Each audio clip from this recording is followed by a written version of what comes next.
में जो कोविड के टाइम पे कस्टोडियल डेथ हुई थी जयराज एंड बेनिक्स की, जो फादर एंड सन थे, उनकी शॉप चल रही थी। कोविड गाइडलाइंस फॉलो नहीं करी उन लोगों ने और आधे 1 घंटे एक्स्ट्रा अपनी शॉप खोल के रखी थी, जिसकी वजह से पुलिस वाले उनको ले गए थे और उन पर इतना कस्टोडियल वायलेंस किया गया, उनको इतनी बुरी तरीके से मारा गया कि उनको बार बार अपने कपड़े बदलने पड़ रहे थे, हर बार खून खून हो जा रहा था और 24 घंटे में मजिस्ट्रेट के सामने लेके जाना पड़ता है। उनको जब 24 घंटे के बाद मजिस्ट्रेट के सामने लेके जाया गया तो कोविड गाइडलाइंस की वजह से जजेस ने उनको देखा भी नहीं और इवेंचुअली उन लोगों को जब हॉस्पिटल में एडमिट करवाया तो उन दोनों ने अपनी जान गंवा दी।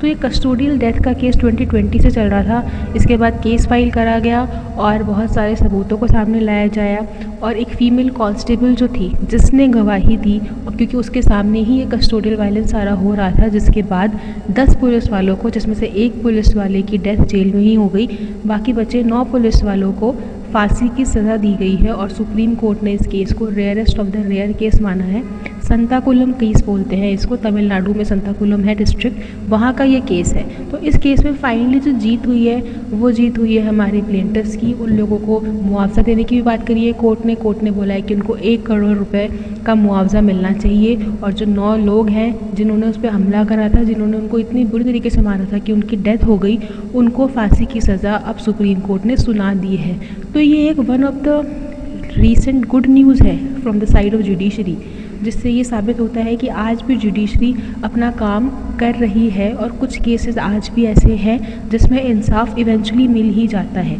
हालांकि ये केस 2020 से चलता आ रहा है और आज 2026 हो गई है, लेट ही सही पर फाइनली जजमेंट आया और 10 में से एटलीस्ट 9 लोगों को तो फांसी की सज़ा होगी और एक की तो खुद ही डेथ हो गई, तो उसके लिए तो हम कुछ कर नहीं सकते। बट ठीक है, this is a win from our side of judiciary, so I am very happy from this judgement and let me see your opinion on this judgment. Okay, bye, and okay, subscribe to my channel also. Bye.